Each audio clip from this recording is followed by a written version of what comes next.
Hello दोस्तों, कैसे हो आप लोग। आई होप आप सभी अच्छे होंगे, मजे में होंगे। मेरा नाम है भारती और मैं आज आप लोगों के लिए सिविक्स का एक चैप्टर लेकर के आई हूँ जिसका नाम है the union government the judiciary. हम जानते हैं कि गवर्नमेंट के 3 ऑर्गन होते हैं। पहला होता है लेजिस्लेचर, दूसरा होता है एग्जीक्यूटिव और तीसरा होता है जुडिशरी।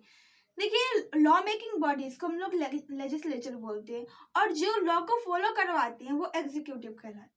लेकिन क्या आपने सोचा है कि जब हम मेरे पास राइट टू स्पीच, लेकिन मुझे अगर कोई बोलने नहीं दिया जा रहा है तब हम जाएंगे जुडिशरी के पास। कहाँ जाएंगे? जुडिशरी के पास। जब किसी के साथ कोई वायलेंस होती है या कुछ भी होता है, ऐसा होता है जिसके वजह से, जैसे मेरे साथ चीट हुआ है, मेरे साथ वायलेंस किया गया या नॉन वायलेंस के थ्रू भी हम लोगों के बीच में आपस में झगड़ा हुआ है, तो हम लोग जाते हैं जुडिशरी के पास। देखिए, हमारे पास सबसे पहले केसेस होते हैं। तो कितने तरीके के केसेस होते हैं? 2 तरीके के केसेस होते हैं। 2 टाइप्स ऑफ केस। पहला होता है जो कि होता है सिविल केस और दूसरा होता है क्रिमिनल केस। क्रिमिनल केस, देखिए, पहला होता है सिविल। सिविल मतलब होता है ये सभ्यता, ऐसा केस जो कि नॉन वायलेंस के थ्रू होती है। जैसे 2 आदमी झगड़ा कर रहा है लेकिन उसके बीच में हाथापाई नहीं हुई, तब तक वो हो गई सिविल केस। और दूसरा क्रिमिनल केस जिसमें कि हाथापाई होती है, किसी को मर्डर होता है, गोलीबारी की जाती है, तो वो सब आ जाती है सिविल केस में। अगर किसी वुमेन के साथ हैरेसिंग होती है तो वो भी आ जाती है क्रिमिनल केस में। लेकिन हमें अगर बोलने का अधिकार नहीं दे रहा है कोई, तो हम केस करने जाएंगे, लेकिन वो केस रहेगी सिविल केस। मतलब कि हमारे बीच में कोई झगड़ा नहीं हुआ, या तो फिर जैसे कि डिवोर्स होता है, तो ये सब हो जाते हैं सिविल केस। और जो मर्डर होता है, किडनैपिंग होता है, हैरेसिंग ऑफ वुमेन होता है, वायलेंस होता है, बीटिंग मतलब पीटा जाता है किसी को, वो सारे हो गए क्रिमिनल केस। देखिए, हमारा जो जुडिशरी है वो है single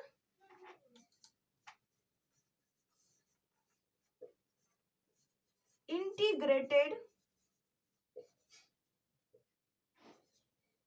system. Single integrated system मतलब कि हमारा जो ये जो जुडिशरी है ये इंडिपेंडेंट है। आप बोलो कि सारे इंसान इंडिपेंडेंट है, सब स्वतंत्र है। देखिए, लेकिन हम लोग इंडिपेंडेंट हैं, लेकिन हम घर पे रहते हैं तो अपने मम्मी पापा के अंडर में रहते हैं। हम स्कूल जाते हैं तो टीचर्स के अंडर में रहते हैं।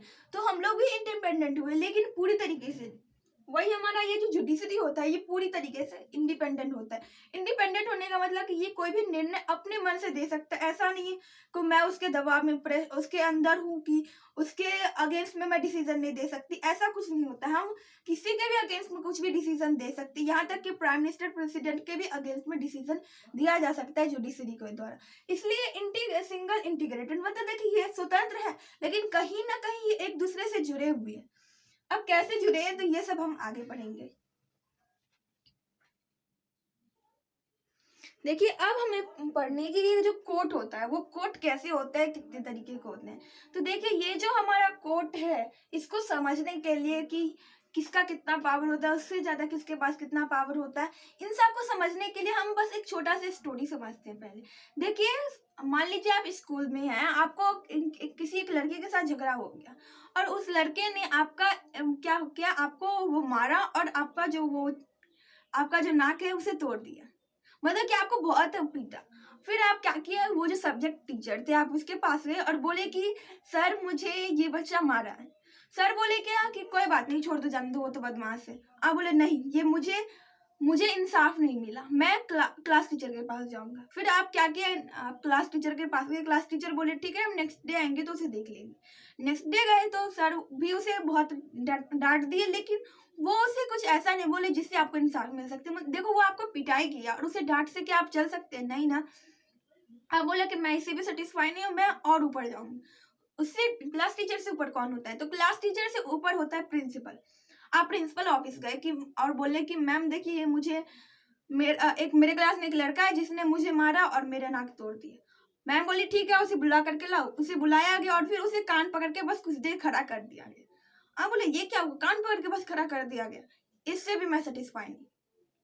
आप बोले प्रिंसिपल मैम को कि मैम आप मुझे परमिशन दीजिए, मैं डायरेक्टर सर के पास जाना चाहता हूँ।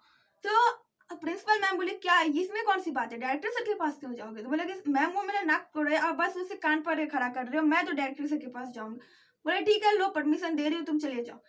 अब आप डायरेक्टर सर के पास गए, डायरेक्टर सर को आप अपनी प्रॉब्लम बताए, फिर डायरेक्टर सर क्या किया कि उस लड़के के पेरेंट्स को बुलाए और बोले कि या तो आप अपने बच्चे को संभाल लीजिए, नहीं तो मैं उसे टीसी दे दूंगा, इस स्कूल से हटा दूंगा। अब वो बच्चा भी डर गया कि अगर मैंने आज के बाद कुछ भी ऐसा बदमाशी किया तो मुझे स्कूल से हटा दिया जाएगा, इसलिए वो बच्चा जो बदमाशी करना बंद कर दिया।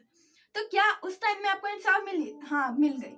उस टाइम में जब उसे बोला गया कि नहीं हटोगे तो टीसी मिल जाएगी, नहीं अगर सुधरोगे तो तुम्हें टीसी मिल जाएगी, ये सुनकर वो बच्चा डर गया और वो उसके आज के बाद वो बदमाशी करना बंद कर दिया।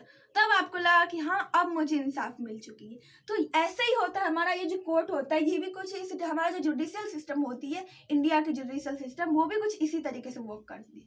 देखिए अगर मान लीजिए कि आपके दो भाई के बीच में झगड़ा हुआ और आप उस केस को जो है उस केस को आप लेकर सबसे पहले जाते हो कि आपके बगल में जो भी ये पुलिस स्टेशन होती है आप वहां जाते हो। पुलिस स्टेशन में आपका पूरा केस सुना जाता है और वो एफआईआर दर्ज करते हैं। एफआईआर होती है फर्स्ट इंफॉर्मेशन रिपोर्ट, वो उसे लिखेगी एफआईआर को और फिर वो उस केस के ऊपर इन्वेस्टिगेशन करेगी, जांच करेगी, छानबीन करेगी। अगर उसे कोई सबूत मिलता है तो ही वो आपके केस को कोर्ट लेकर जाएंगे। क्या मिलना चाहिए? सबूत। चाहे तो वो केस वो जो सबूत है वो आपके भी खिलाफ हो सकती है या उसके भी खिलाफ हो सकती है। अब जैसे देखो कि दो इंसान ने झगड़ा किया, दो भाई ने झगड़ा किया और किसी तीसरा ने उसे रिकॉर्ड कर लिया और जब पुलिस आए तो उसे दिखाया गया कि देखिए इसने ऐसे ऐसे किया। तो उसमें तब जो वो जो सबूत है उसे लेकर के तब उसे कोर्ट में पेश किया जाएगा। तो सबसे पहले आता है सब ऑर्डिनेट कोर्ट। हमारा जो केस है वो सबसे पहले, ये जो कोर्ट है ये ग्राउंड लेवल पर है, सबसे जुडिशियल सिस्टम का सबसे नीचे का है, ये सबसे ग्राउंड लेवल का है।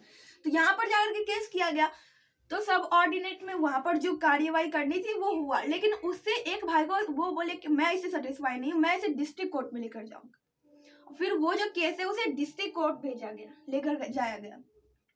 डिस्ट्रिक्ट कोर्ट में भी उसे जो इंसाफ मिलना था वो उसे नहीं मिल पाया, वो बोले मैं इससे भी ऊपर जाऊंगा। तब वो हाई कोर्ट गए, हाई कोर्ट में भी शायद उसे इंसाफ नहीं मिल पाई, वो बोले कि आप मुझे परमिशन दीजिए, मैं सुप्रीम कोर्ट जाना चाहता हूँ। देखिए सुप्रीम कोर्ट जाने के लिए हाई कोर्ट का परमिशन चाहिए, बिना हाई कोर्ट के आप सुप्रीम कोर्ट नहीं जा सकते। तो हाई कोर्ट आपको परमिशन दे दिया, फिर आप सुप्रीम कोर्ट गए, वहां आपको इंसाफ मिल गया। देखिए यहाँ पर दो चीज हो सकते हैं, या तो किसी इंसान का जेल किया जा सकता है, यहाँ पर भी ये हो सकता है, मतलब सब ऑर्डिनेट में ही या तो फिर किसी को जेल किया जा सकता है या तो फिर वो जो फाइन लगती है वो फाइन लग सकती है। तो यही होता है। लेकिन देखिए हमारे कंट्री के जो भी चीफ मिनिस्टर है, अगर उनके ऊपर या हमारे स्टेट को जो चीफ मिनिस्टर है उसके ऊपर अगर उसके ऊपर बमबाजी हो गई तो वो जो वो वेट नहीं करेगी हाई कोर्ट जाने के लिए, वो डायरेक्ट सुप्रीम कोर्ट चली जाए।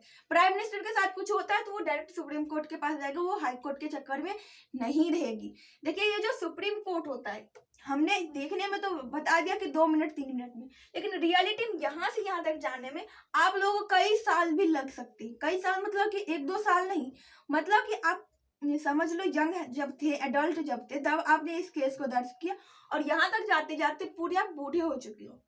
तो रियलिटी में इतना लंबे समय तक कोई केस नहीं चल पाता, उससे पहले इधर ही कहीं खत्म हो जाता है।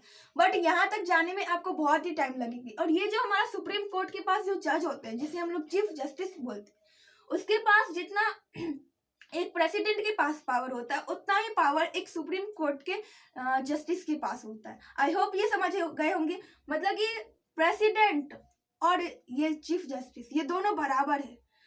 देखिए ये जो हमारा सुप्रीम कोर्ट होता है वो अगर जो कोई भी डिसीजन दे दिया तो वो डिसीजन मानना ही पड़ेगा। ऐसा नहीं कि उससे कहीं और ऊपर जाएंगे, उससे कहीं नीचे जाएंगे, वही डिसीजन माननी ही पड़ती है। और देखिए जैसे देखिए हाई कोर्ट की कोई चीज का डिसीजन दिया और आप उसे सेटिस्फाई नहीं हुए तब आप सुप्रीम कोर्ट गए और सुप्रीम कोर्ट ने कोई दूसरा डिसीजन दे दिया तो ये हाई कोर्ट उस पर उंगली नहीं उठा सकता कि आपने ऐसा डिसीजन क्यों दिया, मैं तो इससे पहले ऐसा डिसीजन दे चुका हूँ। तो ऐसा कुछ नहीं, जो सुप्रीम कोर्ट बोलेगा वही करना पड़ेगा इन सारे को।